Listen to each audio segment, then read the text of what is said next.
മൂസാ നബിയുടെ അനുചരന്മാരെ കുറിച്ച് മൂസാ നബി പറഞ്ഞത് വിവരമില്ലാത്തവന്മാർ. ആ ജൂതന്മാർക്ക് പിന്നെ ഇതിനപ്പുറത്ത് വേറെ ഒരു സർട്ടിഫിക്കറ്റിന്റെ ആവശ്യമുണ്ടോ? ഇതിനപ്പുറത്ത് വേറെ എന്ത് സർട്ടിഫിക്കറ്റാ വേണ്ടത്? അവർ യതീഹൂന ഫിൽ അർള് ഇദ്ഹബ് അൻത വറബ്ബുക ഫഖാതില ഇന്ന ഹാഹുനാ ഖാഇദൂൻ. ഫലസ്തീനെ മോചിപ്പിക്കാൻ, ബൈത്തുൽ മുഖദ്ദസിനെ മോചിപ്പിക്കാൻ വാ, നിങ്ങൾ ഞങ്ങളോടൊപ്പം വാ എന്ന് പറഞ്ഞപ്പോൾ ജൂതന്മാര്, അന്ന് മൂസാ നബിയുടെ അനുയായികൾ പറഞ്ഞു, നീയും നിന്റെ റബ്ബും കൂടെ പോയി യുദ്ധം ചെയ്യ്, ഞങ്ങൾ ഇവിടെ ഇരുന്ന് ഉണ്ടം പൊരിയും ചായം കഴിച്ചോണ്ടിരിക്കുക, നീ പോയിട്ട് വാ. അങ്ങനെ വർണ്ണന്മാരാ ജൂതന്മാര്. നടക്കുവോ? മാരെ കൊണ്ട് രക്ഷപ്പെടുത്താൻ പറ്റുമോ? നമ്മൾ ആലോചിച്ച് നോക്കി. ബഹുമാനപ്പെട്ട ഉമർ അൽ ഫാറൂഖ് റളിയല്ലാഹു അൻഹു കാലഘട്ടത്തിൽ ബൈത്തുൽ മുഖദ്ദസ് ജയിച്ചടക്കി. സലാഹുദ്ദീൻ അയ്യൂബിയുടെ കാലഘട്ടത്തിൽ ജയിച്ചടക്കി. ഇനി നബിയുന റസൂലുള്ളാഹി സ്വല്ലല്ലാഹു അലൈഹി വസല്ലം തങ്ങൾ പറഞ്ഞു, ലാ തഖൂമുസ്സാഅ ഹത്താ യുഖാതലൽ മുസ്ലിമൂന അൽ യഹൂദിയ. ഒരു കാലഘട്ടം വരും സഹാബത്തെ, അന്ന് മുസ്ലിമീങ്ങൾ യഹൂദികളെ കൊല്ലുന്ന ഒരു കാലഘട്ടമായിരിക്കും. ഹത്താ യഖ്തബി അൽ യഹൂദി, യഹൂദി ഈ മുസ്ലിം ഉമ്മത്തിനെ പേടിച്ചിട്ട് ഒളിച്ചിരിക്കും. മിൻ വറാഇൽ ഹജറി വശജർ, കല്ലിന്റെയും കരിങ്കല്ലുകളുടെയും വടവൃക്ഷങ്ങളുടെയും പിന്നാലെ പോയി ഒളിച്ചിരുന്നിരിക്കുമ്പോ, ഇവര് പരതി നടക്കുമ്പോ ആ കരിങ്കൽ ശബ്ദത്തോടെ വിളിച്ചു പറയും, ആ വടവൃക്ഷം വിളിച്ചു പറയും, യാ അബ്ദല്ലാഹ് യാ മുസ്ലിം തആൽ തആൽ വറാഇ യഹൂദി ഉഖ്തുൽ, എന്റെ പിന്നാലെ യഹൂദി ഒളിച്ചിരിപ്പുണ്ട്, ഇങ്ങോട്ട് വാ, കൊന്നുകളവനെ. നബി സല്ലല്ലാഹു അലൈഹി വസല്ലം തങ്ങൾ പറഞ്ഞു, സഹാബാക്കൾ അല്ലാഹുവിന്റെ റസൂലിനോട് ചോദിച്ചു, എവിടുന്ന് വരും നബിയെ ഇവരൊക്കെ, ഇങ്ങനെയുള്ള സമുദായം എവിടുന്ന് വരും? ആദരവ റസൂൽ തങ്ങൾ പറഞ്ഞു, ബിബൈത്തുൽ മഖ്ദിസ് ഔ അക്നാഫി ബൈത്തുൽ മഖ്ദിസ്, അത് ബൈത്തുൽ മുഖദ്ദസിന്റെ മക്കളായിരിക്കും, ബൈത്തുൽ മുഖദ്ദസിന്റെ പരിസരത്ത് താമസിക്കുന്ന മക്കളായിരിക്കും. ബൈത്തുൽ മുഖദ്ദസിന്റെ പരിസരമാണ് ഗസ. ഒരുപക്ഷെ ഈ ഹമാസ് എന്ന് പറയുന്ന പോരാളികളെ കൊണ്ടായിരിക്കാം ഇനി ഒരു ബൈത്തുൽ മുഖദ്ദസ് ഖുദ്സിന്റെ മോചനം സംഭവിക്കാൻ പോകുന്നത്. ഒരുപക്ഷെ അത് 2027 എല്ലാത്തിനും ഒരു പരിഹാരം കാണും. കാരണം 40 വർഷത്തിന്റെ പരിവർത്തനത്തിന്റെ ചരിത്രം പരിശോധിച്ച് നോക്കുമ്പോൾ അങ്ങനെയാണ് കാണുന്നത്. എല്ലാത്തിനും അങ്ങനെ ഒരു പരിവർത്തനം ഉണ്ടാകും. എപ്പോഴും ഈ കണ്ണീര് ഒരിക്കലും അത് അള്ളാഹ് ഇഷ്ടപ്പെടില്ല. അള്ളാഹ് എപ്പോഴായാലും ഒന്ന് തുറന്നു കൊടുക്കും. ഫലമ്മാ നസൂ മാ ദുക്റു ബിഹി ഫതഹ്നാ അലൈഹിം അബ്വാബ കുല്ലി ശൈ ഹത്താ ഇദാ ഫരിഹു ബിമാ ഉതു അഖദ്നാഹും ബഗ്തതൻ ഫഇദാ ഹും മുബ്ലിസൂൻ. നല്ല സുഖിച്ച് സുഖലോലുപന്മാരായിരിക്കുമ്പോ ഒരൊറ്റ പിടി അല്ലാഹു സുബ്ഹാനഹു വ തആല അവനെ പിടിക്കും. ഇന്ന ബത്ഷ റബ്ബിക ലശദീദ്. അതൊരു വല്ലാത്ത പിടിയായിരിക്കും. അതിനെ കൊണ്ട് പിന്നെ ഒന്നും ചെയ്യാൻ പറ്റൂല. അതൊരു വല്ലാത്ത പിടിയായിരിക്കും. അതിൽ നിന്ന് ഒളിച്ചോടാൻ പറ്റൂല, രക്ഷപ്പെടാൻ പറ്റൂല. അതുകൊണ്ട് ബഹുമാനമുള്ള സഹോദരങ്ങളെ, ഭൗതികമായ ലോകത്ത് പ്രവാചകന്മാരെ അല്ലാഹു സുബ്ഹാനഹു വ തആല വിറപ്പിച്ചില്ലേ? നമ്മളെ മാത്രാണോ? നമ്മൾക്ക് ഇപ്പോൾ എത്രയോ ദൂരത്ത് കിടക്കുന്ന ബൈത്തുൽ ഖദ്ദസിനെ ഓർത്ത് നമ്മൾ കരയുക. നമ്മുടെ ഈമാൻ നമ്മളെ കൊണ്ട് ചെയ്യാൻ പറ്റുന്നതാണ്, നമ്മുടെ ഈമാന്റെ ഭാഗം അതാണ്. പക്ഷെ നബിതങ്ങൾ നമുക്ക് സമാധാനം പറഞ്ഞു തന്നിട്ടുണ്ട്, നബിതങ്ങൾ നമുക്ക് സന്തോഷം പറഞ്ഞു തന്നിട്ടുണ്ട്. അതുകൊണ്ടൊരു കുഞ്ഞ് മരിച്ചുപോയാൽ ആ കുഞ്ഞിനെ നാളെ സ്വർഗത്തിൽ കിട്ടും. ഉപ്പ അവർക്ക് സ്വർഗത്തിൽ ബൈത്തുൽ ഹംദ് എന്ന വീടുണ്ട് ഉപ്പ. പിന്നെ എന്തിനു നമ്മൾ പേടിക്കണം? നമുക്ക് ആഖിറമാണ് വലുത് സഹോദരങ്ങളെ. ഫലസ്തീനിലെ കുഞ്ഞുമക്കൾ എഴുതി വെക്കുന്നു കത്തില്, ഞങ്ങൾ ഷഹീദാവാൻ തയ്യാറ. കുഞ്ഞുമോൾ എഴുതി വെക്കുന്നു, ഈ കളിപ്പാട്ടം അടുത്ത് ജീവിച്ചിരിക്കുന്നവർക്ക് കൊടുക്കുപ്പ, എനിക്ക് വേണ്ട, ഞാൻ സ്വർഗത്തിൽ അള്ളാഹെ കാണാൻ പോവാണ്, എനിക്ക് വേണ്ട. ഇത് കുഞ്ഞുമക്കൾക്ക് ജീവിച്ചിരിക്കുന്നവർക്കോട് അവരിപ്പോഴേ തയ്യാറായി. ആഖിറത്തിൽ എനിക്ക് വിശ്വാസമുണ്ട്, എനിക്ക് സ്വർഗം കിട്ടുമെന്ന് വിശ്വാസമുണ്ട്.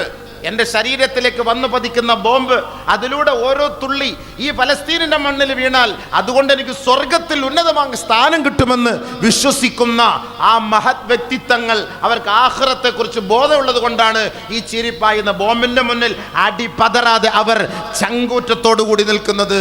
അതിന്റെ കാരണം അതാണ്, ആഖിറത്തിൽ അള്ളാന്റെ അടുക്കൽ ഞങ്ങൾക്ക് ഭക്ഷണം കിട്ടും. വിശ്വസിച്ചവരാണ്. അവരെ പരാജയപ്പെടുത്താൻ കഴിയില്ല, പരാജയപ്പെടുത്താൻ പറ്റൂല എന്ന് നബിതങ്ങൾ പറഞ്ഞ വാക്കാണ്. ഒരിക്കലുമില്ല. ഒരേ ഒരു പരാജയം, ഇനി അവർക്ക് കിട്ടാൻ പോകുന്നത് ഒരേ ഒരു വിജയമാണ്. ആ വിജയത്തോടു കൂടി ലോകാവസാനമാണ്. 2 പ്രാവശ്യമാണ് ഖുദ്സ് മോചിപ്പിക്കപ്പെട്ടത്, 3ാമത്തെ പ്രാവശ്യത്തോടു കൂടി ലോകാവസാനാണ്.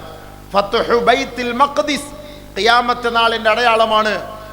ബൈത്തുൽ മുഖദ്ദസ് മോചിപ്പിക്കുക എന്നുള്ളത്. എന്തിനാണ് അവർ ഈ ത്യാഗത്തിൻ്റെ പേരിലും? എന്നാൽ ഞങ്ങൾ മതം മാറിയേക്കാം, ഞങ്ങളെ കൊല്ലല്ലേ, ഞങ്ങളെ വേദനിപ്പിക്കല്ലേ. ഒരു കുഞ്ഞുമോൻ പറയുന്നുണ്ടോ? ഒരു കുഞ്ഞുമോള് പറയാൻ തയ്യാറുണ്ടോ? ഇല്ല, പറയൂല. കാരണം ആഖിറമാണ് വലുത്, ആഖിറമാണ് വലുത്, സ്വർഗമാണ് വലുത്. കുഞ്ഞു പോയാൽ എന്താ, തള്ള പോയാൽ എന്താ? മരിച്ചുപോയ കുഞ്ഞുമോന്റെ മോളുടെ മയ്യത്തെടുത്ത് ചേർത്ത് പിടിച്ച് പൊട്ടിക്കരയുന്ന ഉമ്മയ്ക്കും സന്തോഷം എന്താണ്? മോനെ, നീ ധൈര്യമായിട്ട് പോയിക്കോ, നാളെ ആഖിറത്തിൽ നമുക്ക് ഒരുമിച്ച് കാണാം. ഒരു കുഞ്ഞു പൈതൽ മരണപ്പെട്ടു പോയാൽ ആ കുട്ടിയുടെ പേരിൽ കരഞ്ഞുകൊണ്ട് വിഷമിച്ചു വന്ന ഒരു സഹോദരിയുടെ അരികിൽ അള്ളാന്റെ റസൂൽ പറഞ്ഞു, എന്താ നീ കരഞ്ഞത്? നബി, എനിക്ക് 3 പെമ്മക്കൾ ഉണ്ടായിരുന്നു, എൻ്റെ 3 പെമ്മക്കളും കുഞ്ഞിലേ മരണപ്പെട്ടു പോയി, 3 മരിച്ചുപോയി. ഇനി 4ാമത്തൊന്നാണ് എൻ്റെ ഒക്കത്തിരിക്കുന്നത്. അതുകൊണ്ട് എനിക്ക് വേണ്ടുന്ന ദുആ ചെയ്യണം നബിയെ. അള്ളാന്റെ റസൂൽ ചോദിച്ചു, 3 മക്കളെ, 3 കുഞ്ഞുമക്കളെ നീ കബറടക്കിയോ? അതേ നബിയെ, എൻ്റെ 3 കുഞ്ഞുമക്കൾ അല്ലാഹു തആല വിളിച്ചു. നബി സല്ലല്ലാഹു അലൈഹി വസല്ലമ തങ്ങൾ ആ സഹോദരി നോക്കിട്ട് പറഞ്ഞു, ഫഖദിഹ്തലർതി ബിഹിലാരിൻ ശദീദിൻ മിനന്നാർ. നരകത്തിലേക്ക് പോകാതിരിക്കാൻ ഏറ്റവും വലിയ മതിൽക്കെട്ടാണ് നീ നിർമ്മിച്ചിരിക്കുന്നത്. ഒരു കാരണവശാലും നീ നരകത്തിലേക്ക് പോകില്ല. നിന്റെ 3 മക്കൾ അവിടെ റെഡിയായിട്ടിരിക്കുകയാണ്. അല്ലാഹുവിന്റെ റസൂൽ സല്ലല്ലാഹു അലൈഹി വസല്ലം തങ്ങൾ പറഞ്ഞു, ആ കുഞ്ഞു പൈതൽ ഇന്ന സഖ്ത, ആ രക്തപിണ്ഡം ഉണ്ടല്ലോ, ആ മാംസപിണ്ഡം ഉണ്ടല്ലോ, ഇന്ന് ലോകത്ത് വെച്ച് നാണക്കേടിന്റെ ദിവസം ലോകത്ത് ഏറ്റവും ന്യൂ ബോൺ ബേബി എന്ന് പറയുന്ന 7 ദിവസമായ കുഞ്ഞ് ഷഹീദാക്കപ്പെട്ടു. 7 ദിവസമായ കുഞ്ഞ്. ഈ രക്തം ലയജുറു ഉമ്മഹു ഇലൽ ജന്ന. നബി സല്ലല്ലാഹു അലൈഹി വസല്ലം തങ്ങൾ പറഞ്ഞു, ഈ കുട്ടി നഷ്ടപ്പെട്ടതിന്റെ ദുഃഖത്താൽ പ്രയാസത്താൽ പൊട്ടിക്കരയുന്ന ആ ഉപ്പമാരെ ഉണ്ടല്ലോ, അവരുടെ തുണിക്ക് പിടിച്ചിട്ട് കൈക്ക് പിടിച്ചിട്ട് ഈ രക്തക്കുട്ടി, ഈ കുഞ്ഞുമോൾ സ്വർഗത്തിലേക്ക് ഉപ്പയെ കൊണ്ടുവരുമെന്ന് നബിയുന റസൂലുള്ളാഹി. ഒരു കുഞ്ഞു പോയാൽ എന്താ, നമുക്ക് നാളെ സ്വർഗമാണ് വലുത്. അള്ളാഹുവിന്റെ മാർഗത്തിൽ അവർ പിടഞ്ഞു വീഴുമ്പോൾ നമുക്ക് ലഭിക്കേണ്ടത് സ്വർഗാണ്, നമ്മൾ ആഗ്രഹിക്കുന്ന സ്വർഗാണ്. നമുക്ക് സ്വർഗം എന്ന ഒരു സംവിധാനം ഇല്ല എങ്കിൽ നമ്മൾ ഇവിടെ തൊപ്പി വെച്ച് ദാടി വെച്ച് നമസ്കരിച്ച് പള്ളി മദ്രസ ഉണ്ടാക്കിയിട്ട് യാതൊരു കാര്യമില്ല. നമ്മുടെ ലക്ഷ്യം ആ കാലാകാലം അവസാനിക്കാത്ത ആ സ്വർഗത്തിലെത്തണം എന്നുള്ളതാണ് എൻ്റെ നിങ്ങളുടെ ആഗ്രഹം, അല്ലേ? അല്ലാതെ നിങ്ങളുടെ മക്കളെ ഹാഫിളാക്കിയിട്ട് എവിടെയെങ്കിലും മതപ്രസംഗത്തിനാണ് 25,000 രൂപയും ഹാഫിളാക്കിയിട്ട് റമദാന് തറാവീഹിന് നിർത്തിയിട്ട് 50,000 1 ലക്ഷം ഒക്കെ വാങ്ങാനാണോ പ്ലാന്? ഏതാ നമ്മുടെ പ്ലാൻ? അതാ എൻ്റെ മക്കളെ കൊണ്ട് ആഖിറത്തിൽ ഈ വാപ്പാക്കും ഉമ്മാക്കും ഗുണം കിട്ടണം. സ്വർഗത്തിൽ 2 പേരുടെ കൈക്ക് പിടിച്ചിട്ട് സൂറത്തുൽ ഫാത്തിഹ ഓതി സൂറത്തുൻ നാസിന്റെ അവസാനം വരെ ഓതി സ്വർഗത്തിന്റെ ഉന്നതമായ പദവിയിലെത്തിയിട്ട് അവിടെ വാപ്പയും ഉമ്മയും ജന്നാത്തു അദ്നി യദ്ഖുലൂനഹ വമൻ സലഹ മിൻ ആബാഇഹിം വഅസ്വാജിഹിം വദുർരിയാതിഹിം വൽ മലായികതു യദ്ഖുലൂന അലൈഹിം മിൻ കുല്ലി ബാബ്.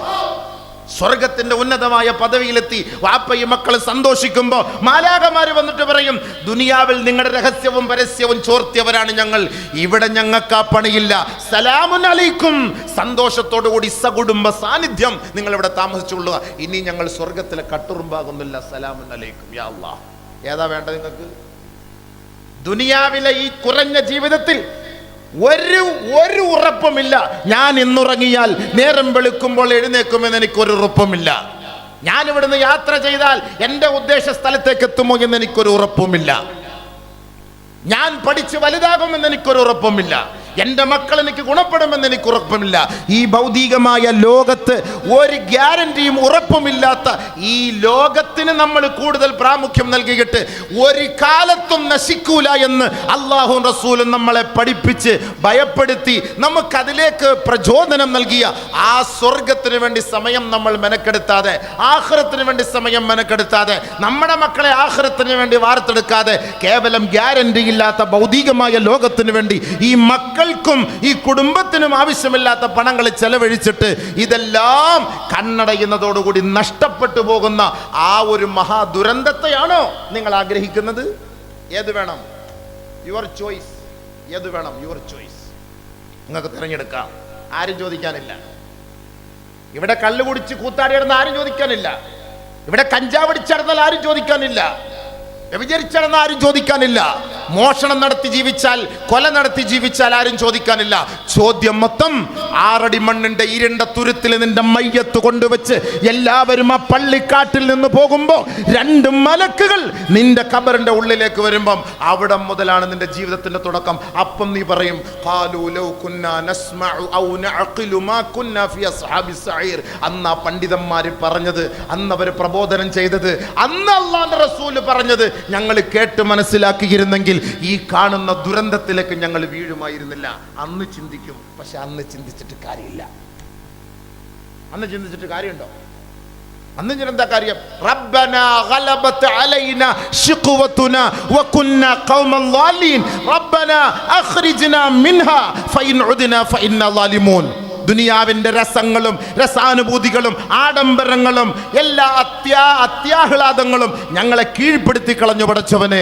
ഞങ്ങളതിൽ ലയിച്ചു പോയി പടച്ചവനെ. അതാണ് വലുത്, അതാണ് ഞങ്ങളുടെ ഹാപ്പി ലൈഫ് എന്ന് ഞങ്ങൾ കരുതിപ്പോയി പടച്ചവനെ. ഞങ്ങൾക്ക് വന്ന അബദ്ധം ഇപ്പം ഞങ്ങൾ മനസ്സിലാക്കുന്നു. ദയവ് ചെയ്ത് പ്ലീസ് റബ്ബനാ അഖ്രിജ്നാ മിൻഹാ ഫഇൻ ഉദ്നാ ഫഇന്നാ ളാലിമൂൻ. ഞങ്ങളെ ഒരിക്കൽ കൂടി ഞങ്ങളുടെ ജീവിതത്തിലേക്ക് നീ മടക്കിക്കൊണ്ടുവാ. ഇനി മേലിൽ ഞങ്ങൾ ആ ദുരന്തത്തിന് ഞങ്ങൾ തലവെച്ച് കൊടുക്കുകയില്ല. ഇനി അങ്ങനെ എങ്ങാനും ഞങ്ങൾ ആ ദുരന്ത മുഖത്തേക്ക് എത്തുകയാണെങ്കിൽ തീർച്ച ഞങ്ങൾ അക്രമികളായിരിക്കും. അന്ന് നിനക്ക് ഞങ്ങളെ ചോദ്യം ചെയ്യാം. അതുകൊണ്ട് ഇപ്പോൾ ഒരു ഒഴിക്കഴിവ് തന്ന് ഞങ്ങളെ ഒന്ന് രക്ഷിക്കണേ പടച്ചവനെ. നാളെ ആഖിറത്തിൽ വിലപിക്കും. ആ വിലാപത്തിന് അല്ലാഹുവിന്റെ അടുക്കൽ ഒരു സ്ഥാനമില്ല. ഒരു സ്ഥാനമില്ല. ഉണ്ടോ? ഖാല ഖ്സഉ ഫിഹാ വലാ തുകല്ലിമൂൻ അവലൻ നുഅമ്മിറുക്കും മാ യതദക്കറു ഫീഹി മൻ തദക്കർ വജാഅകുമുൻ നദീർ. 60 വയസ്സ്, 70 വയസ്സ്, 80 വയസ്സ്, തലയും താഴ്ഭാഗവും മുഴുവനും ഉച്ചി മുതൽ ഉള്ളങ്കാര് വരെ മുഴുവനും നരച്ച് കിളവനായിട്ടും നീ അല്ലാഹയെക്കുറിച്ചും ആഖിറത്തെക്കുറിച്ചും മനസ്സിലാക്കാതെ ഇവിടെ വന്നിട്ട് നീ കിടന്നിട്ട് വെപ്രാളം കാണിക്കുകയാണോ? ഇല്ലേ? മിണ്ടിപ്പോകരുത്. മിണ്ടതവിടെ കിടക്കണം. ഒരു വല്ലാത്ത ഭീഷണി സ്വരത്തിലാണ് പറയുന്നത്. മിണ്ടിപ്പോരുന്നത്. ഇത്രയും വയസ്സ് വന്നിട്ട് ചിന്തിക്കാനുള്ള സൗകര്യവും സമയവും സന്ദർഭവും അല്ലാഹ് നിനക്ക് തന്നിട്ട് നീ ചിന്തിച്ചോ? നീ മനസ്സിലാക്കിയോ? ഉലമാക്കൾ ഇത് പറയുമ്പോൾ അവരെ കുറ്റം പറയാനല്ലേ നീ മുന്നോട്ട് നിന്നത്? മിണ്ടരുത്, ഇനി മിണ്ടരുത്. ഇന്ന് പന്ത് എൻ്റെ കോർട്ടിലാണ്. ഇപ്പൊ പന്ത് നിങ്ങളുടെ കോർട്ടിലാണ്. നാളത്തെ പന്ത് അള്ളാന്റെ കോർട്ടിലാണ്. അത് ആരെ കൊണ്ട് മാറ്റാൻ കഴിയില്ല. ഇത് അള്ളാഹ് തന്നെ തീരുമാനിക്കാം. ഏതാ വേണ്ടേ? നമ്മൾ തീരുമാനം എടുക്കാം. നമുക്കിപ്പോൾ ഒരു സഹായം വേണമെങ്കിൽ നമുക്ക് ഇവിടുന്ന് കിട്ടും. പക്ഷെ നമുക്ക് ആഖിറത്തിന് വേണ്ടി സമ്പാദിക്കലാണ് നമ്മുടെ ലക്ഷ്യം. നിങ്ങൾ വിചാരിക്കും ഒരു മദ്രസ പണിയുക, ഒരു പള്ളി പണിയുക, കുറേ മക്കളെ ആഫലിങ്ങളും ആലിമ്യങ്ങളൊക്കെ ആക്കിയെടുക്കുക. എന്താത്തിനാ ഇത്? ഇതില്ലായിരുന്നുവെങ്കിൽ നമ്മുടെ അവസ്ഥ എന്താ? ഇതില്ലായിരുന്നെങ്കിൽ നമ്മുടെ അവസ്ഥ എന്താ? ഇതുണ്ടായിട്ട് തന്നെ ഇങ്ങനെയായി. ഇതില്ലായിരുന്നെങ്കിൽ നമ്മുടെ അവസ്ഥ എന്താ? ഈ മക്കളൊക്കെ എന്തായിരിക്കും? എന്നെയൊക്കെ എൻ്റെ പിതാവ് ഓതാൻ കൊണ്ട് വിട്ടില്ലായിരുന്നെങ്കിൽ ഒരുപക്ഷെ ഞാൻ ഏതെങ്കിലുമൊക്കെ ലോകത്ത് വേറെ പിഴച്ചു പോയവനായിരിക്കാം. നഊദു ബില്ലാഹ്. അല്ലാഹ് കാത്തിരച്ച് ഹിദായത്തിൻ്റെ മാർഗത്തിൽ നമ്മളെ കൊണ്ട് എത്തിച്ചത് ഇതേപോലുള്ള ദീനിൻ്റെ മാർഗമായതുകൊണ്ട്, ദഅവത്തിൻ്റെ വഴിയായതുകൊണ്ടുമാണല്ലോ. ഇന്നറിയാലോ സ്കൂളിലും കോളേജിലും പഠിക്കുന്ന കുട്ടികളുടെ അവസ്ഥ. ഏതെങ്കിലും മാതാപിതാക്കൾക്ക് മക്കളെ കൊണ്ട് ഗുണമുണ്ടോ? ഏത് വാപ്പാക്ക് ഗുണമുണ്ട്? എഞ്ചിനീയറാ പറയാ ഫഖർ. ഇഅ്ലമു അന്നമൽ ഹയാത്തു ദുനിയ ലഅബും വലഹും വസീനത്തും വതഫാഖുറും ബൈനകും വതകാസുറുൻ ഫിൽ അംവാലി വൽ ഔലാദ്. ദുനിയാവെന്ന് പറയുന്നത് മക്കളെ കൊണ്ടും സമ്പത്ത് കൊണ്ടും പ്രൗഢി നടിക്കലാണ്. എൻ്റെ മോൻ UK-യിൽ, രണ്ടാമത്തെ മോൻ ലണ്ടനിൽ, മൂന്നാമത്തെ മോൻ അമേരിക്കയിൽ, നാലാമത്തെ മോൾ അവിടെ, ആ ഹോസ്പിറ്റൽ, ഈ ഹോസ്പിറ്റൽ, അവിടെ ഇവിടെ. ഈ ഫഖ്റല്ലാതെ ഈ വാപ്പയും ഉമ്മയും തിന്നാനും കുടിക്കാനും വഴിയില്ലാതെ ക്രൈസ്തവയായ ഒരു നേഴ്സിന്റെ സഹായത്തോടു കൂടിയാണ് വീട്ടിൽ അവർ കഴിഞ്ഞുകൂടുന്നത്. എന്നാൽ 5ഉം 10ഉം മക്കളുള്ളവർ ദുനിയാവിൻ്റെ പല ഭാഗങ്ങളിലുമായി അവർ ജീവിക്കാൻ, അവർ റാഹത്തായിട്ട് ജീവിക്കുകയാണ്. വാപ്പ മരിക്കാറാവുമ്പം വിളിച്ചു പറയും, മോനെ വാപ്പ മരിക്കാറായി, നീ കയറി വരുന്നെങ്കിൽ വാ. ഇൻഷാ അല്ലാഹ് ഞാൻ വരാം. ഇപ്പം ടിക്കറ്റ് ഭയങ്കര ചാർജ് നോക്കട്ടെ. ഇപ്പോൾ 2 ദിവസം കഴിഞ്ഞ് വാപ്പ മരിച്ചു. മോനെ വാപ്പ മരിച്ചുപോയി. അയ്യത്തടക്കല്ലേ, ഫ്രിഡ്ജിലോട്ട് എടുത്ത് വെക്കണം, ഞാൻ വന്നിട്ട് അടക്കിയാൽ മതി. വാപ്പായെ കൊണ്ട് ഫ്രിഡ്ജിൽ കയറ്റി വയ്ക്കും. 3 ദിവസം കഴിഞ്ഞ് അവൻ വരും, ഒന്ന് തുറന്നു നോക്കും, കൊണ്ടങ്ങ് അടക്കും. 2 കിലോ പാളയത്തോളം പഴവും മേടിച്ചു കൊടുക്കും, നാരങ്ങ വെള്ളം മേടിച്ചു കൊടുക്കും. സലാമ അടുത്ത ടിക്കറ്റ് എടുത്ത് ലണ്ടനിൽ പോയി. ഇത് കാണാനെന്ന് തോന്നുന്നു. ഇത് ഹജ്ജറുൽ അസ്വദാ. ഇത്രയും ദൂരത്ത് ആ പാവം പിടിച്ച മനുഷ്യനെ നേരത്തെ കാലത്തെ എങ്ങാനും പറഞ്ഞു വിട്ടിരുന്നെങ്കിൽ അദ്ദേഹത്തിൻ്റെ വഴിക്ക് പോയെന്നെ. ഇതിനെക്കൊണ്ട് ഫ്രിഡ്ജിലും കയറ്റി വെച്ച് അവൻ ഇത്രയും ലക്ഷങ്ങൾ മുടക്കി ഇവിടം വരെ വന്ന് 2 കിലോ പാളയത്തോളം പഴവും മേടിച്ചു കൊടുത്തിട്ട് അവൻ പിറ്റേ ദിവസം അവൻ്റെ ബാക്കി പോയി. വാപ്പാക്ക് ഈ മക്കനെ കൊണ്ട് എന്ത് ഗുണമുണ്ടായി? എന്തുകൊണ്ടുണ്ടായി? മാതാപിതാക്കൾക്ക് വേണ്ടി ഇന്ന് ദുആ ചെയ്തുറന്ന് കൈപൊക്കിക്കേ. ഹക്കനായിട്ട് പൊക്കാവൂ, വെറുതെ പൊക്കരുത്. ഞാൻ പല സ്റ്റേജിലും ചോദിച്ചിട്ട് ഇത്രയും കൈകൾ പൊങ്ങിയിട്ടില്ല. എന്തുകൊണ്ട് നമ്മളിപ്പോൾ പൊങ്ങി? അത് നമ്മുടെ മക്കളെ പഠിപ്പിച്ചതിൻ്റെ വർക്കത്താണ്. ഞാൻ പല സ്റ്റേജുകളും ചോദിച്ചിട്ടുണ്ട്. പൊങ്ങൂല, മതി പൊങ്ങൂല, കൈ പൊങ്ങില്ല. 5, 6, 7 പേരുടെ കൈകൾ മാത്രം ഇല്ല. വാപ്പാക്ക് വേണ്ടി ദുആ ചെയ്യാത്ത മക്കൾ സാലിഹീങ്ങളായ മക്കളാണോ? മാതാപിതാക്കളെ മറന്ന് ജീവിക്കുന്ന മക്കൾ സാലിഹീങ്ങളായ മക്കളാണോ? റബ്ബിർഹംഹുമ, അല്ലാഹ് പഠിപ്പിച്ചെന്ന ദുആയാണ്. അല്ലാഹ് പഠിപ്പിച്ചെന്ന ദുആയ റബ്ബിർഹംഹുമ കമാ റബ്ബയാനി സഗീറ. അല്ലാഹ് പഠിപ്പിച്ചെന്ന ദുആയ. മാതാപിതാക്കൾക്ക് വേണ്ടി ചെയ്യേണ്ട ദുആ അല്ലാഹ് പഠിപ്പിച്ചെന്നാണ്. മക്കളെ ഇത് ചെയ്യണേ മക്കളെ, മക്കളെ ഇത് ചെയ്യണേ മക്കളെ, അല്ലാഹ് പഠിപ്പിച്ചെന്ന ദുആയാണ്. ഇത് നമ്മൾ ചെയ്തില്ലെങ്കിൽ പിന്നെ പാപ്പായും ഉമ്മായിട്ട് എന്ത് ബന്ധം നമുക്ക് പറയും? ഈ ദുആ ചെയ്യണമെങ്കിൽ ഇതേപോലെ ആലിമാക്കണ്ടേ, ഹാഫിളാക്കണ്ടേ, അല്ലെങ്കിൽ ദീനീ ബോധം വേണ്ടേ? ദീനീ ബോധമില്ലാതെ മക്കളെ കുറച്ച് ഡോക്ടർ, IPS, IAS കാരനാക്കി വളർത്തിക്കൊണ്ടുവന്ന് ശരി, നല്ല പേരും പ്രശസ്തിയും നല്ല ശമ്പളമൊക്കെ കിട്ടും. പക്ഷെ അവൻ നമസ്കരിക്കുന്നുണ്ടോ? ഈ മക്കൾ നമസ്കരിച്ചില്ലെങ്കിൽ ഉത്തരവാദി ആരാ? ഈ മക്കളെ പഴിച്ചുപോയാൽ ഉത്തരവാദി ആരാ? കല്യാണം കഴിക്കുന്നതിന് മുമ്പ് ആണും പെണ്ണുമായ നമ്മുടെ മക്കളെങ്ങാനും മരിച്ചു പോയാൽ, എന്തെങ്കിലും പിഴച്ചു പോയാൽ അതിന്റെ പരിപൂർണ ഉത്തരവാദിത്വം ഈ വാപ്പയും ഉമ്മയും ഏറ്റെടുക്കണം. സൗവിജു ഔലാദക്കും ഇദാ ബലഗു വലാ തഹ്മിലു ആസാമക്കും. നബി സല്ലല്ലാഹു അലൈഹി വസല്ലം തങ്ങൾ പറഞ്ഞു, ഒരു ആണും പെണ്ണുമാകട്ടെ പ്രായപൂർത്തിയെത്തി പക്വതയെത്തി വിവാഹം കഴിക്കാനുള്ള സാഹചര്യമായാൽ അവരെ നിങ്ങൾ വിവാഹം കഴിപ്പിച്ചയക്കണം. അവർ വിവാഹം കഴിക്കാതെ ക്രോണിക് ബാച്ചലറായി നടന്ന് അവരെങ്ങാനും പിഴച്ചു പോയാൽ വാപ്പ ഉമ്മ, നിങ്ങൾ അവരുടെ പാപഭാരം ഏറ്റെടുക്കേണ്ടി വരും ആഖിറത്തിൽ. അള്ളാഹു നമ്മളോട് പറയാ, നമ്മുടെ മക്കളെ കൊണ്ടുപോയി കൽക്കട്ടയിൽ പഠിപ്പിക്കാൻ പറ്റും, മാംഗ്ലൂരിൽ, ബാംഗ്ലൂരിൽ, ചെന്നൈയിൽ, മിസോറമിലൊക്കെ പഠിപ്പിക്കാൻ പറ്റും. വല്ലവൻ്റെ കൂടെ പോയിരുന്ന് കെട്ടിപ്പിടിച്ച് ഹുക്കടിച്ചു കൊണ്ടിരിക്കുമ്പോൾ ഈ വാപ്പയും ഉമ്മയും കരുതുന്ന എൻ്റെ മോൾ അവിടെ മറ്റേനെ പിടിക്കാണ്, മറ്റേനെ പിടിക്കാണ്, അതിൻ്റെ പേരിൽ അഭിമാനം കൊള്ളുകയാണ്. ആ മക്കൾ പഴിച്ചതിൻ്റെ ഉത്തരവാദിത്തം ഈ വാപ്പ ഏറ്റെടുക്കണം. നാളെ ആഖിറത്തിൽ അല്ലാഹ് കാത്തുരക്ഷിക്കട്ടെ. ഇന്ന് ഞാൻ നിങ്ങളുടെ മുന്നിൽ ഇത് പ്രസംഗിക്കണമെങ്കിൽ, നവാസ് ഉസ്താദ് ഇന്ന് കോഴിക്കോട് പോയി എൽമു പറഞ്ഞു കൊടുക്കണമെങ്കിൽ, ലോകത്തിൻ്റെ പല ഭാഗത്ത് പോകണമെങ്കിൽ, അബ്ദുറഹീം ഉസ്താദ്, യൂസുഫ് ഉസ്താദ്, ഇവരൊക്കെ പല ഭാഗത്തുള്ള ഇൽമുകൾ പറഞ്ഞ് ജനങ്ങൾക്ക് കൊടുത്ത് അവരെല്ലാം ലോകത്തിൻ്റെ പല ഭാഗത്ത് പോകണമെങ്കിൽ ആഖിറം എന്ന ഒരു സംവിധാനത്തെ നമ്മൾ അംഗീകരിക്കുന്നത് കൊണ്ടാണ്. ഭൗതികമായ ലോകത്തോടുകൂടി എല്ലാം അസ്തമിച്ചു പോകുമെങ്കിൽ നമ്മൾ ഈ തലക്കെട്ടും കെട്ടി ദാടിയും കെട്ടി ഈ ജുബ്ബായും വെച്ചിട്ട് നമ്മളിങ്ങനെ നടക്കേണ്ട ഒരു കാര്യവും ഇല്ല. ഉണ്ടോ? നിസ്കരിക്കേണ്ട കാര്യമുണ്ടോ? പള്ളിയുടെ ആവശ്യമുണ്ടോ? ബാങ്ക് വിളിക്കേണ്ട ആവശ്യമുണ്ടോ? ഒല്ലിയ കൊടുക്കേണ്ട ആവശ്യമുണ്ടോ? നോമ്പ് പിടിക്കേണ്ട ആവശ്യമുണ്ടോ? നോമ്പ് തുറപ്പിക്കേണ്ട ആവശ്യമുണ്ടോ? ഹജ്ജിന് പോകേണ്ട ആവശ്യമുണ്ടോ? ഇതൊക്കെ എന്തിനാണ് ചെയ്യുന്നത്? ഇതൊക്കെ ആഖിറത്തെ ഓർത്തിട്ടാണ്, ഖബറിനെ ഓർത്തിട്ടാണ്. അതുകൊണ്ട് ഖബറിൽ നമുക്കൊരു കൂട്ടുകാരെ കണ്ടെത്തണം. ലാസ്റ്റ് ലക്ഷ്യം അതാണ്.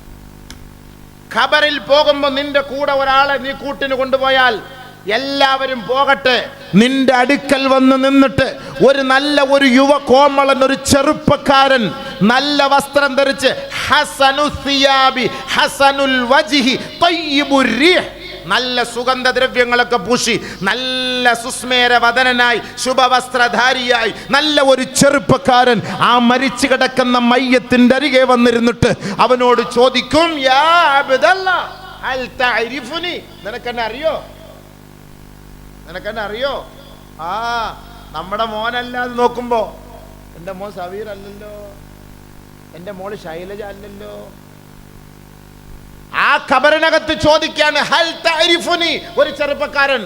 ഹദീസല്ലേ? ഹദീസല്ലേ? അല്ലേ ഉസ്താദേ? ഇല്ലെങ്കിൽ പറയണം. ഞാൻ പൊട്ടത്തരം വിളിച്ചു പറഞ്ഞു പറയല്ല, നിങ്ങളെ പേടിപ്പിക്കാൻ പറയല്ല. ആ ഖബറിനകത്ത് കൂട്ടുകാരൻ വരും, നിങ്ങൾ വിചാരിക്കൂല്ലാന്ന്. ഹദീസിന്റെ പണ്ഡിതന്മാർ, ആലിമ്യങ്ങൾ, മുദരിസന്മാർ ഇരിക്കുന്നു. പറയട്ടെ, ആ ഖബറിന്റെ ഉള്ളിൽ വന്ന് എല്ലാവരും പോയി, വാപ്പ പോയി, ഉമ്മ പോയി, ഭർത്താവ് പോയി, ഭാര്യ പോയി, മക്കൾ പോയി, ആരുമില്ല. ആ ഖബറിന്റെ ഉള്ളിൽ ആ കുറ്റാക്കൂരിരുട്ടിൽ, ആ മാവാസിൽ, ഇരുണ്ട തുരുത്തിൽ ആരുമില്ല. മലക്കുകൾ വന്ന് നമ്മളെ വിളിച്ചുണർത്തുന്ന സമയത്ത് ഒരു നല്ല യുവ കോമളൻ എൻ്റെ അരികിൽ വന്ന് നിന്നിട്ട് എന്നോട് ചോദിക്കുകയാണ്, ഹൽ തഅരിഫുനി, നിനക്ക് എന്നെ അറിയോ? ആ മയ്യത്ത് പറയും, ലാ അരിഫുക, എനിക്ക് എന്നെ പരിചയമില്ല. പരിചയമില്ല? ഇല്ലേ? ഇല്ല. പരിചയമില്ല? ഇല്ലേ? ഇല്ല. ഒന്ന് നല്ലപോലെ നോക്ക്, ഇല്ല, ഒട്ടും പരിചയമില്ല. എന്നാൽ ഒന്നുകൂടെ നോക്ക്, ഇല്ല, പരിചയമില്ല. എങ്കിൽ ഞാൻ പറയട്ടെ, ഞാൻ ആരെന്ന് പറഞ്ഞോളൂ. അനൽ ഖുർആൻ. എന്താ വാക്ക്? എന്താ വാക്ക് പറഞ്ഞ? അനൽ ഖുർആൻ അല്ലദീ അസ്ഹറ ലൈലക വഅൽമ നഹാറക വഅംനഅക ശഹവതക മിനത് തആമി വശറാബ്. പകലിന്റെ സമയത്ത് നീ നോമ്പെടുത്തത്, രാത്രിയുടെ സമയത്ത് ഉറക്കമിളച്ച് കണ്ണ് തുറന്നു വെച്ച് എല്ലാവരും വാട്സപ്പും ഫേസ്ബുക്കും ഇൻസ്റ്റാഗ്രാമുമായി കളിക്കുമ്പോൾ ഈ ഖുർആൻ ഓതി ഓതി ഓതി ആ കണ്ണ് തുറന്നു വെച്ച് കണ്ണിൻ്റെ ഈറൻ, കണ്ണിൻ്റെ കൃഷ്ണമണി നനഞ്ഞ് ആ ഖുർആനിൻ്റെ താളുകളിലേക്ക് വീണ് ആഖിറത്തെ ഓർത്ത് പാതിരാ സമയത്ത് എഴുന്നേറ്റ് ഖുർആൻ ഓതിക്കൊണ്ട് അല്ലാഹുവിലേക്ക് അടുത്ത ഒരു ദാസനല്ലേ നീ? ആ ഖുർആനാണ് ഞാൻ. നീ വിഷമിക്കണ്ട. ഫമാ അലൈക ബഅദ മസ്അലത്തി മുൻകരി വനകീർ മിൻ ഹമ്മിൻ വലാ ഹുസ്നിൻ. മുൻകർ നക്കീർ വന്ന് ചോദിക്കുന്നു കണ്ടിട്ട് നിങ്ങൾ പേടിക്കൊന്നും വേണ്ട. നിങ്ങൾക്കൊക്കെ ഞങ്ങളുണ്ട് ഇവിടെ. ഞങ്ങളുണ്ട് ഇവിടെ. ഇവിടെ പോലീസുകാരൻ പിടിച്ചകത്താക്കിയ ഉടനെ രാഷ്ട്രീയക്കാരൻ പറയും ഞാൻ ഉണ്ടെന്ന് പറയും. ഇതിലേക്കൂടെ വന്ന് അതിലേക്കൂടെ ഇറങ്ങിപ്പോവും. 15 ദിവസം റിമാൻഡ് ചെയ്തെന്ന് പറഞ്ഞാൽ ആര് വരാനാ? 9 വർഷത്തേക്ക് അവനെ അങ്ങ് അകത്ത് കൊണ്ടുപോയി. ആര് വരാനാ? ഞാൻ ഉണ്ട് കേട്ടോ, ഞാൻ ഉണ്ട്, ജീവിച്ചിരിപ്പുണ്ട്, ഞാൻ ഉണ്ട്. അൽഹംദുലില്ലാഹ്, നീ അവിടെ കിടന്നോ, ഞാൻ ജീവിച്ചിരിപ്പുണ്ട്, ഞാൻ ഉണ്ട്. ഇത് സത്യമായ വാക്കാണ്. ഈ ഖബറിന്റെ ഉള്ളിലേക്ക് ഈ മനുഷ്യന്റെ മയ്യത്ത് കിടക്കുമ്പോ ഇവന്റെ അരികിൽ വന്ന് നിന്നിട്ട് ചോദിക്കുന്ന ചോദ്യം അനൽ ഖുർആൻ, ഞാൻ ഖുർആനാണ് കേട്ടോ, ഞാൻ ഖുർആനാണ് കേട്ടോ. നീ രാത്രി എന്നെ നീ കൈവിടാതെ ഓതിയവനല്ലേ? പകൽ സമയത്ത് എൻ്റെ ഓരോ വാക്കനുസരിച്ച് ജീവിച്ചവനല്ലേ? നീ ഹറാമുകളെ സൂക്ഷിച്ചവനല്ലേ? ഹലാലുകളുടെ വഴികളിലൂടെ സഞ്ചരിച്ചവനല്ലേ? നീ ഓതി നിന്റെ മക്കളെ പഠിപ്പിച്ചില്ലേ? നിന്റെ ഭാര്യയെ പഠിപ്പിച്ചില്ലേ? എല്ലാ ദിവസവും യാസീൻ ഓതിയതല്ലേ? ബഖറ ഓതിയതല്ലേ? വാഖിയ ഓതിയതല്ലേ? റഹ്മാൻ ഓതിയതല്ലേ? ദുഖാൻ ഓതിയതല്ലേ? ആ ഖുർആനാണ് ഞാൻ. ഫമാ അലൈക ബഅദ മസ്അലത്തി മുൻകരി വനകീർ മിൻ ഹമ്മിൻ വലാ ഹുസ്ൻ. നിങ്ങൾ പേടിക്കണ്ട കേട്ടോ, നിങ്ങൾ പേടിക്കണ്ട. മുൻകർ നക്കീറൊന്നും നിങ്ങളെ ഒന്നും ചെയ്യൂല. മാ അന ബിമുഫാരിഖിഹി, അവരെ വിട്ട് ഞങ്ങൾ മാറൂല, നിന്നെ വിട്ട് ഞങ്ങൾ മാറൂല, നീ പേടിക്കാൻ വേണ്ട. അവർ ചോദിച്ചിട്ട് പോയിക്കോട്ടെ, നിങ്ങളുടെ കാര്യം ഞങ്ങൾ ഏറ്റെടുത്തു കൊള്ളാം. പിന്നെ വിഷമിക്കണം, പേടിക്കണം. അങ്ങനെ ഒരു കൂട്ടുകാരനെ വേണ്ടേ? വേണോ? വേണ്ടായിരിക്കും. വല്ലാഹി ഖുർആന്റെ ആയത്തുകളാണ്, ഹദീസുകളാണ്. ഖുർആൻ ആയത്ത് ഓതി ഞാൻ വേണമെങ്കിൽ ഇത് വ്യാഖ്യാനിച്ചു തരാം. നിങ്ങൾ 4 മണി മുതൽ ഇരിക്കുന്ന നിങ്ങളെ വിഷമിപ്പിക്കാൻ ഞാൻ ആഗ്രഹിക്കുന്നില്ല. ഞാൻ നിർത്താൻ പോവാണ്. കൂടുതലൊന്നും പ്രസംഗിച്ചിട്ടൊന്നും വലിയ കാര്യമില്ല. 21-30 വർഷമായിട്ട് പ്രസംഗിക്കാം. എന്താ ഫായിദയുള്ളത്? 30 വർഷമായിട്ട് പ്രസംഗിക്കുകയാണ്. പ്രസംഗത്തിനല്ല കുറവുണ്ടോ? അതിനനുസരിച്ച് ഹറാമിയത്ത് കൂടിക്കൊണ്ടേ ഇരിക്കുകയാണ്. ഞാൻ നന്നായിട്ട് വേണ്ട നാട്ടുകാരെ നന്നാവാൻ. അതാണ് ഏറ്റവും വലിയ തെളിവ്. അതാണ്. വായത് മുത്തഴതാണെങ്കിലല്ലേ കാര്യങ്ങൾ നടക്കുള്ളൂ. നമ്മുടെ ഭാഗം ശരിയാവുന്നില്ല. നിങ്ങൾ ദ്വാരയ്ക്ക് മക്കളെ ഒരാളെ കൊണ്ടെങ്കിലും നമ്മൾ ഇങ്ങനെ പ്രേരിപ്പിച്ച് നന്നാവുകയാണെങ്കിൽ ചിലപ്പോൾ അവരുടെ ദുആ ബർക്കത്തുകൊണ്ട് നമുക്ക് രക്ഷപ്പെടാൻ കഴിയും. ഒരു ചരിത്രം വായിക്കുമ്പോൾ ഞാൻ കണ്ടു, ഒരു മഹാനവറുകൾ, അദ്ദേഹം വലിയൊരു പ്രാസംഗികനാണ്, അത് മരിച്ചുപോയി. അപ്പോൾ അല്ലാഹു തആല ഖബറിൽ അദ്ദേഹത്തെ വിളിക്കുന്നു, യാ ശൈഖസ്സൂ. അല്ലാഹ് വിളിക്കുന്ന വിളി അതാ, യാ ശൈഖസ്സൂ. വലിയ പ്രാസംഗികനായിരുന്നു, പ്രസംഗിച്ച് കൊടുമ്പിരി കൊള്ളിക്കുന്നൊരു പ്രാസംഗൻ മരിച്ചുപോയി. അള്ളാഹെ വിളിക്കുകയാണ്, യാ ശൈഖസ്സൂ, വൃത്തിഹീനനായ പണ്ഡിതനെ. അള്ളാഹ് വിളിക്കുന്ന വിളിയാണ്, യാ അല്ലാഹ് പിന്നെ നീ ഇങ്ങനെ. എന്നിട്ട് അള്ളാഹ് പറഞ്ഞാണ്, ഖദ് ഗഫർതു ലക്, നിനക്ക് ഞാൻ പുറത്തു തന്നു. യാ ശൈഖസ്സൂ ഖദ് ഗഫർതു ലക്, മോശം പണ്ഡിതനെ നിനക്ക് ഞാൻ പുറത്തു തന്നു. എൻ്റെ അള്ളാഹ്, എന്തിനാ പഠിച്ചവനെ എന്നെ ഇങ്ങനെ ഒരു വാക്ക് നീ കൊണ്ട് എന്നെ അഭിസംബോധന ചെയ്ത്? എനിക്ക് വലിയ വിഷമമായിപ്പോയി. നിന്റെ പ്രഭാഷണം ഭയങ്കര പ്രസംഗമായിരുന്നു, അതൊന്നും നിന്റെ ജീവിതത്തിലില്ല. പക്ഷെ നിന്റെ പ്രസംഗം കേട്ട് ആ സദസ്സിരുന്ന ഒരാൾ കരഞ്ഞു. അദ്ദേഹത്തിൻ്റെ കണ്ണുനീര് കണ്ട് ബാക്കിയുള്ളവർ കരഞ്ഞു. ആ ഒരൊറ്റ കാരണത്താൽ അവർക്ക് പുറത്തു കൊടുത്തു. ആ കൂട്ടത്തിൽ നിനക്ക് ഞാൻ പുറത്തു തന്നു. എൻ്റെ ഓശാരാണ്. അതുകൊണ്ട് നിനക്ക് ഞാൻ പുറത്തു തന്നിരിക്കും. പൊയ്ക്കോ. ആരെങ്കിലും ഒരാൾ ഇന്ന് കരഞ്ഞാൽ, ആരെങ്കിലും നമ്മൾ ഈ പ്രസംഗം കൊണ്ട് ആരെങ്കിലും എവിടെയെങ്കിലും ഒക്കെ ഒരാൾ കരഞ്ഞ് അത് ബാക്കിയുള്ളവരോട് കരഞ്ഞ് ഏറ്റുപിടിച്ചാൽ നമുക്കതിൽ നിന്നൊക്കെ രക്ഷപ്പെടാൻ പറ്റുമെന്നുള്ളൊരു പ്രതീക്ഷയോടുകൂടിയാണ് ഈ പ്രസംഗം. അല്ലാണ്ട് നമ്മുടെ കയ്യിലൊന്നുമില്ല. പിന്നെ ഈ വന്നിരിക്കുന്ന ഈ മക്കള്, ഈ മാതാപിതാക്കൾ, നമുക്ക് അല്ലാഹു തആല നാളെ ഖബറിൽ ഈ വന്ന ചെറുപ്പക്കാരനുണ്ടല്ലോ, ഒരു കിരീടമായിട്ട് വരും. വലിയൊരു ബൊക്ക. ഇന്നിവിടെ ഉണങ്ങിയ ഒരുമാതിരി ഒരു ബൊക്ക കൊണ്ടുവരും, കൂതറ ബൊക്ക. ഇന്നിവിടെ വലിയ ആശംസ എന്നും പറഞ്ഞിട്ട് ഉണങ്ങിപ്പോകുന്ന സാധനം ഇതല്ല, ഭയങ്കരമായ കിരീടം. ദുനിയാവിൽ വിലത് മതിക്കാൻ പറ്റാത്ത ഒരു കിരീടം ഇത് കൊണ്ടുവരും ഖബറിൽ നിങ്ങൾക്ക്. അപ്പൊ അദ്ദേഹം ചോദിക്കും, എനിക്കോ? അതെ നിങ്ങൾക്ക്. ഇതോ? അതെ നിങ്ങൾക്ക്. ഇല്ല മാറിപ്പോയതാന്ന്. ഇല്ല മാറിയൊന്നും പോയിട്ടില്ല, എനിക്ക് തന്നെ ഉറപ്പ്, നിങ്ങൾക്ക് തന്നെ. ഇത്രയും വലിയ ഒരു പദവിക്ക് ഞാൻ യോഗ്യനല്ലല്ലോ, എന്ത് പറ്റി? അല്ല ഒന്നുകൂടെ നിങ്ങളൊന്ന് ആലോചിച്ചു, എനിക്ക് തന്നെയാണോ? അതെ നിങ്ങൾക്ക് തന്നെ. ഞങ്ങൾക്ക് റേഞ്ച് മാറാറൊന്നുമില്ല, ഞങ്ങൾക്ക് ഗൂഗിൾ പേ ഒന്നുമില്ല, ഗൂഗിൾ അടിക്കേണ്ട വഴിയുമില്ല, നിങ്ങൾക്ക് തന്നെയാ കൊണ്ടുവന്നത്. അല്ല അതെന്താ പിന്നെ? അപ്പൊ ഇദ്ദേഹത്തോട് സംശയം കൊണ്ട് ചോദിക്കും, എന്തിനാ എനിക്കിത് കൊണ്ടു തന്നത്?